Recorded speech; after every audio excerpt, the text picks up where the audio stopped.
Ahojte, nachádzame sa na lovnom mieste číslo 13, na ktorom sa nachádza aj chatka, ktorá je štvormiestna.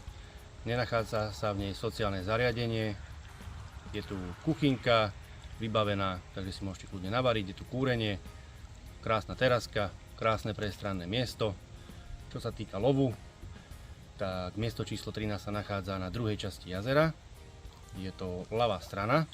Takisto po ľavej strane nájdete nejaké hranky, hlbšie časti a podobne, kde sa loví takisto v príbrežných častiach poloostrova. Takisto môžete loviť aj pred sebou, kde je jazero pličie.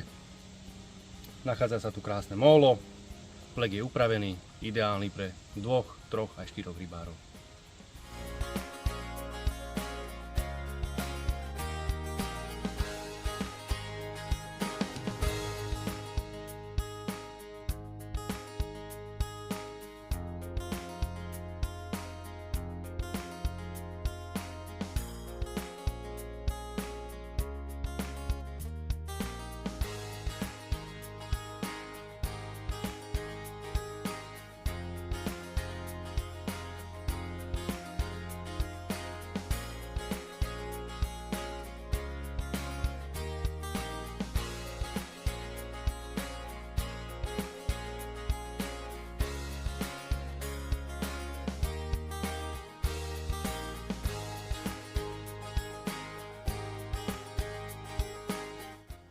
Nachádzame sa na chatke číslo 13, ktorá je štvormiestna, je vybavená 2 dvojposchodovými postelami, medzi ktorými je miesto v prípade vyčlenenej návštevy si sem viete dať nejaké lehátka alebo niečo podobné.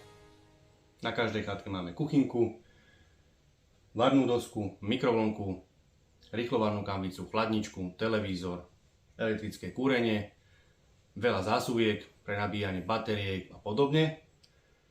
Každá chatka obsahuje hasací prístroj v prípade niečoho. Chatka je prestradná a vždy vás bude čakať čistá a uprataná.